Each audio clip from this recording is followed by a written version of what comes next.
Assalamualaikum warahmatullahi wabarakatuh. Bertemu kembali bersama Ibu Fitrianingsih dalam mapel ilmu pengetahuan sosial. Hari ini kita masih melanjutkan materi tentang perdagangan internasional. Sebelum memulai pelajaran, ada baiknya kita membaca basmalah terlebih dahulu. Bismillahirrohmanirrohim. Selanjutnya silakan anak absen terlebih dahulu di akun Kualatipa masing-masing. Kalau sudah absen, lanjut kita ke materi. Untuk sekarang yaitu bab 3 perdagangan internasional. Di sini Ibu akan membahas materi yaitu tujuan pembelajarannya. Yang pertama menjelaskan apa itu pengertian dari perdagangan internasional. Yang kedua, menjelaskan faktor-faktor yang mempengaruhi perdagangan internasional.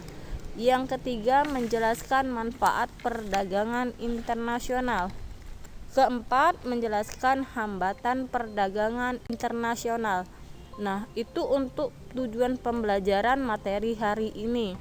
Sekarang kita bahas yaitu pengertian perdagangan internasional.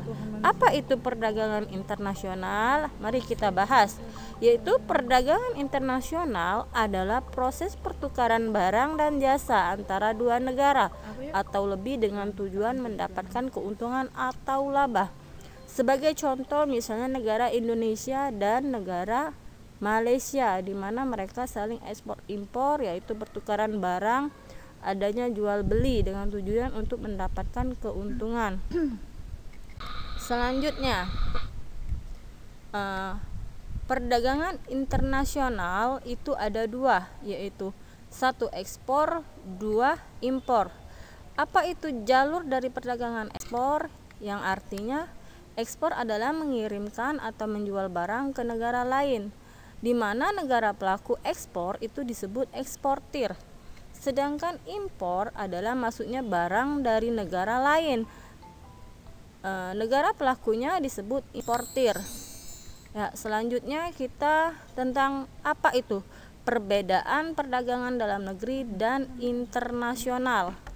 Perdagangan dalam negeri yaitu pertama, kegiatan dilakukan dalam wilayah suatu negara, yang artinya khusus di dalam negeri. Misalnya Indonesia, yaitu khusus Indonesia dengan berbagai provinsi.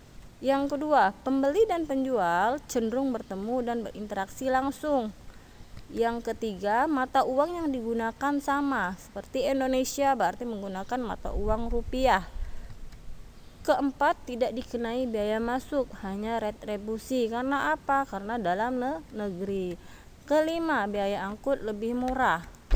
Keenam, kualitas barang bervariasi. Ketujuh, adanya peraturan perundang-undangan sama atau hukum nasional. Nah, sekarang perbedaan dari perdagangan luar negeri. Yang pertama, kegiatan dilakukan dalam wilayah antar negara, sebagai contoh tadi Indonesia dan Malaysia. Kedua, pembeli dan penjual tidak berinteraksi langsung, artinya melalui jarak jauh. Ketiga, mata uang yang digunakan berbeda, yaitu menggunakan devisa. Keempat, dikenai pajak atau bea masuk. Kelima, biaya angkut lebih mahal. Keenam, kualitas barang yang harus mengikuti standar internasional. 7, peraturan perundang-undangan berbeda atau hukum internasional. Nah, lanjut sekarang kita mengenai apa saja faktor-faktor pendorong terjadinya perdagangan internasional.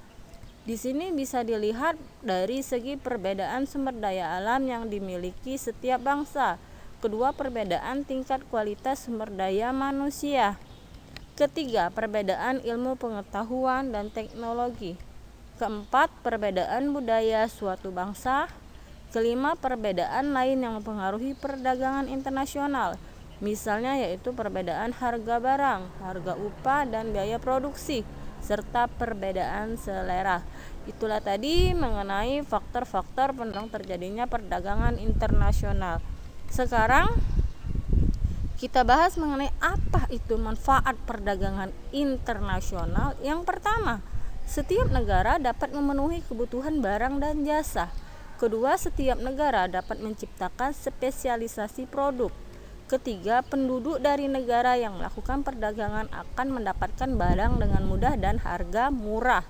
Keempat, mendorong kegiatan produksi setiap negara. Kelima, meningkatkan hubungan persahabatan antar negara. Kelima, pendapatan negara meningkat melalui perolehan devisa hasil ekspor. Keenam, mendorong kemajuan iptek karena negara ingin meningkatkan kualitas dan kuantitas barang.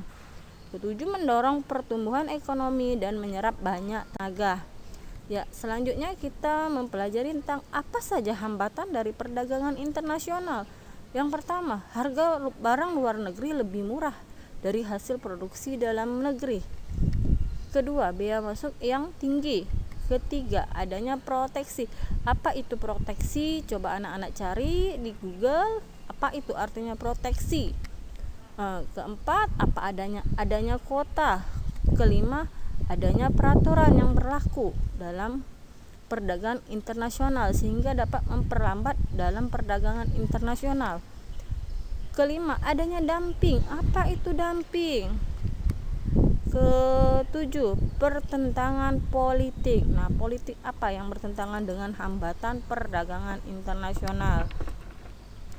Ketujuh, yaitu adanya peperangan antar negara. Ya, inilah dari materi kita hari ini. Apabila yang ada kurang jelas dan masih kurang paham, silakan ditanyakan melalui WA group atau Japri Ibu. Sebelum mengakhiri, ada baiknya kita mengucapkan Alhamdulillah. Untuk materi selanjutnya masih mengenai tentang perdagangan internasional untuk lanjutan yang berikutnya. Wassalamualaikum warahmatullahi wabarakatuh.